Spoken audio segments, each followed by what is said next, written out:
ইসরায়েলকে শিক্ষা দিতে লেজার অস্ত্র নিয়ে এসেছে ইরান।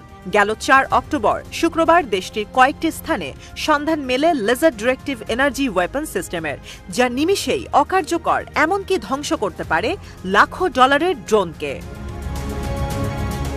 অক্টোবরের প্রথম দিন সিরিয়া ও ইরাক পেরিয়ে ইরানে হামলা চালায় ইসরায়েল। এর ৩ দিন পর জনসম্মুখে ভাষণ দেন দেশটির সর্বোচ্চ ধর্মীয় নেতা আয়াতুল্লাহ আলী খামেনি। প্রতিশ্রুতি দেন হামাস কিংবা হিজবুল্লাহর বিরুদ্ধে ইসরায়েলকে জয়লাভ করতে দেবে না ইরান। খামেনির সভাস্থল ও নামাজ পড়ার জায়গার নিরাপত্তায় দেখা যায় বেশ কয়েকটি ডিফেন্সিভ ডিভাইস। এর মধ্যে একটি ডিভাইসকে চীনের তৈরি লেজার কাউন্টার ড্রোন সিস্টেম হিসেবে চিহ্নিত করেছেন বিশেষজ্ঞরা। সভাস্থলে স্থাপন করা লেজার ওয়েপনের ছবি এখন সামাজিক যোগাযোগ মাধ্যমে ভাইরাল। বিশেষজ্ঞদের দাবি, বিশেষ এই কাউন্টার ড্রোন সিস্টেমটি চীনের তৈরি শেননাং শিল্ড, যা পরিচিত সাইলেন্ট হান্টার লেজার ওয়েপন নামে।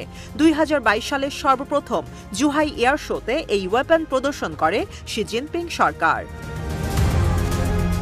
সাইলেন্ট হান্টার নামের এই লেজার সিস্টেম ভূমির কাছাকাছি উঠতে থাকা টার্গেট ধ্বংসে বিশেষভাবে পারদর্শী। এটি লো অল্টিটিউড লেজার ডিফেন্স সিস্টেম বা লাস ক্যাটাগরির অন্তর্ভুক্ত। সার্চ, ট্র্যাক ও ডিস্ট্রয় টেকনোলজিতে তৈরি করা হয়েছে সাইলেন্ট হান্টারকে। বিদ্যুতের মাধ্যমে লেজার তৈরি করে এই সিস্টেম, যার পাওয়ার আউটপুট রেঞ্জ ৩০ থেকে ১০০ কিলোওয়াট। সাইলেন্ট হান্টারের বিশেষ ফিচারের মধ্যে অন্যতম এর অপারেশনাল রেঞ্জ। আলোকরশ্মির মাধ্যমে সর্বোচ্চ ৪ কিলোমিটার দূরের বস্তুকে ধ্বংস করতে সক্ষম এই লেজার ওয়েপন ৮০০ মিটার দূরত্বে ১০ মিলিমিটার মোটা স্টিলকেও ভেদ করতে পারে শক্তিশালী এই লেজার। তাই শত্রুর আর্মড টার্গেট সাইলেন্ট হান্টারের সামনে যেন মামুলি টার্গেট। ২০২১ সালে চীনের সঙ্গে ২৫ বছর ব্যাপী কৌশলগত সমঝোতা চুক্তি সই করে ইরান। মূলত তেহরানের সামরিক ও প্রযুক্তিগত সক্ষমতা বাড়াতেই নেওয়া হয় এই উদ্যোগ।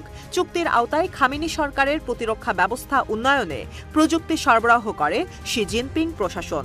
ধারণা করা হচ্ছে বেইজিং থেকে silent hunter laser defence system পাঠানো হয়েছে তেহরানে।